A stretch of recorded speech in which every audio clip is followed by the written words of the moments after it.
হাজোৰ গৰুবৰীত ভয়ংকৰ কাণ্ড শিক্ষকে দাৰে ঘপিয়ালে যুৱকক সাধাৰণ তৰ্কাতৰ্কে কাল হল এজন যুৱকৰ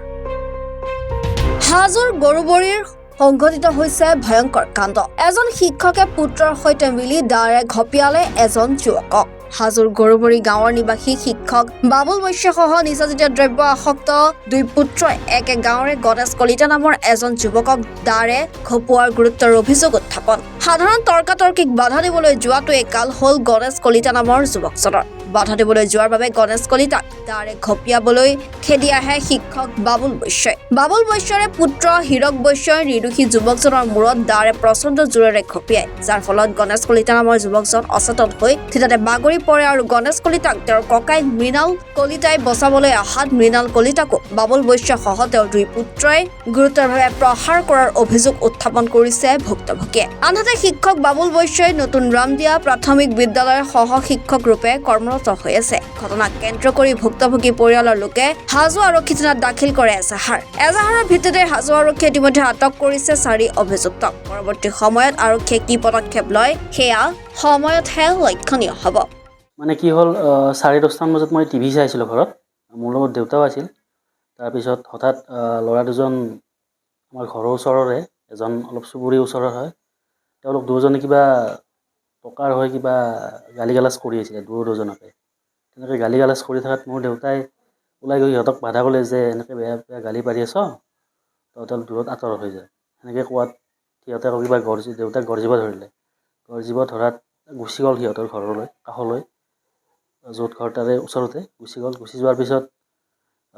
সিহঁতৰ ঘৰৰে কিবা ঘৈণীয়েকৰ লগত মানে কিবা আলোচনা কৰি ল'ৰাটোৱে যিজনে আমাৰ ৰাস্তাত গালি পাৰিছিলে তেওঁলোক দুয়োজনে গিৰিয়েক ঘৈণীয়েক মিলি আমাক কৈ কিবা কিবি গালিগালাজ কৰিব ধৰিলে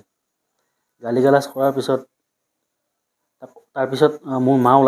ওলাই যোৱাৰ পিছত সিহঁতক ক'লে বাধা মানে ক'লে যে কি কাৰণত আমাক গালি পাৰিলে তহঁতে আমাৰ ৰাস্তাত গালি পাৰি আছ মানা কৰাৰ কাৰণে তহঁতে আমাক ওলোটাই গালি পাৰিব ধৰিলে সেনেকৈ কোৱাৰ পিছত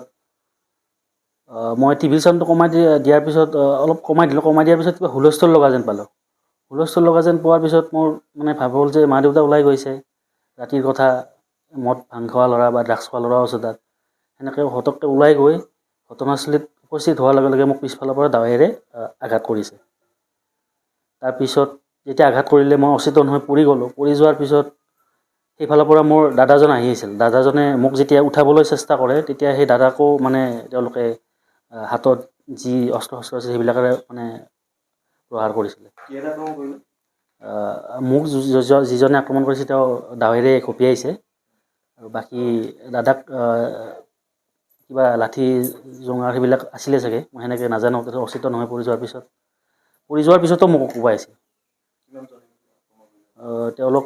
4জন আছিলে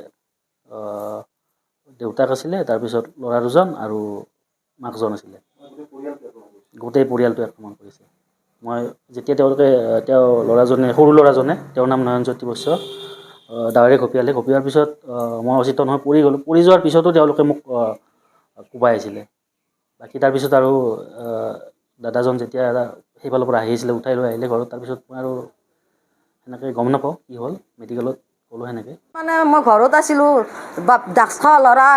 মাক দেউতাক সিহঁতে আহি পেলাই আমাৰ বাটত গালি পাৰি আছিল মোৰ ডাঙৰ ল'ৰাটো বজাৰ কৰি আছিল ডাঙৰ ল'ৰাটো তেতিয়া কৈছে আমাৰ ঘৰত গালি বেয়া পাৰি আছা তোমালোকে আমাৰ নাম লৈ তেতিয়া ডাঙৰ ল'ৰাটোক বেয়া ভাষা দি গালি পাৰছি গালি পাৰাওঁতে আমাৰ ডাঙৰ আপাটো ওলাই গ'ল দেউতাকো লৈ গ'ল দেউতাকে দাও কটৰি লৈ দেউতাকে সিহঁতে বাবুল বৈশ্যই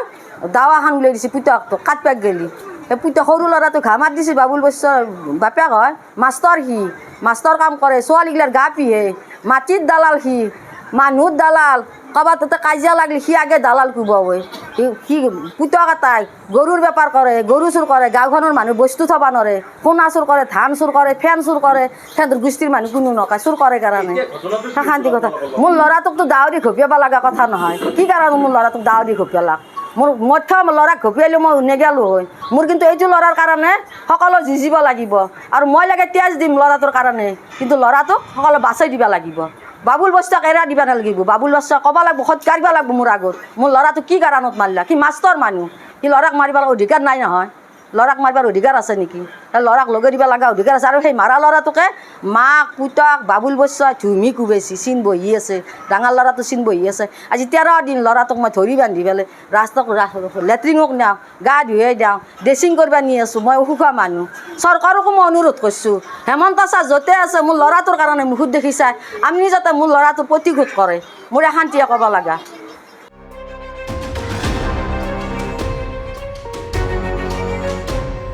হাজোৰ পৰা মৃদুল মজুমদাৰৰ ৰিপৰ্ট, এনি ভাৰত 24।